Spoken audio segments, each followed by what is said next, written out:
Okay, Mr. Mulder, well, we'll move on to the ticket inspectors.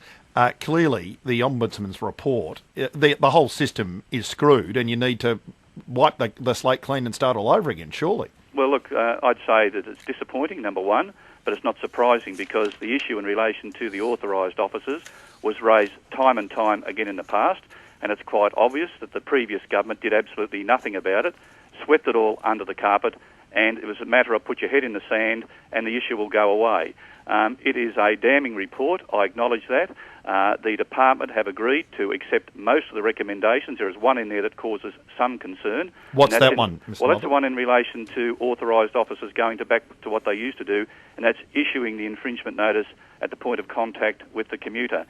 In the past, that was found to cause points of conflict, violence, so the decision was made that they would not issue an infringement notice at that point, that what they would do, in fact, was issue a notice that the fact that the person was travelling without a valid ticket, and then the department would make a judgment whether or not an infringement notice would be issued. And that took a lot of the conflict out of the situation. Now, the recommendation is we go back to the old situation, and I'm not really convinced at this point in time that that's not going to cause more problems out there on the network. But it just sounds as though the culture needs to change, the transparency needs to change, and just something pretty basic, the background checks needs to change. I mean, how ridiculous is it getting ticket inspectors who have criminal records? Well, as I say, this is what's been going on under the previous government, and we're going to put in place measures, and what I've asked the department to do is for each 12 months to provide me with an update on each and every one of the recommendations and the progress that has been made.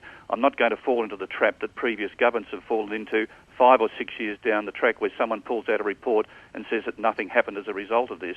Look, we've got situations out there, incidents have not been reported. When they were reported to the department, they went to the franchise division and not the legal division, who would have responsibility for following it up. There are issues in relation to a lack of training.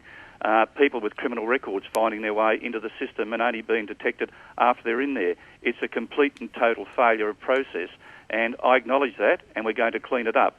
But you'd have to acknowledge that the previous government put their head in the sand. That's the third time you've mentioned the previous government.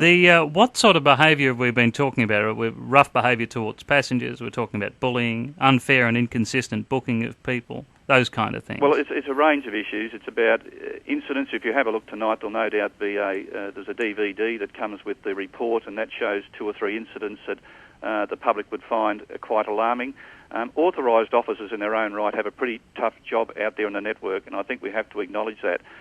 They're in a position whereby if they come into a point of conflict with someone and that starts to escalate, at some point in time during that, they've got to make a decision whether or not they're going to attempt to restrain someone or they're going to be assaulted, because a lot of authorised officers are subject to assault by people on the public transport network. The problem being is when that occurs, in the eyes of the public, you have 3 or 4 people wrestling someone to the ground and basically sitting on them or restraining them until the police arrive, and it's not a good look.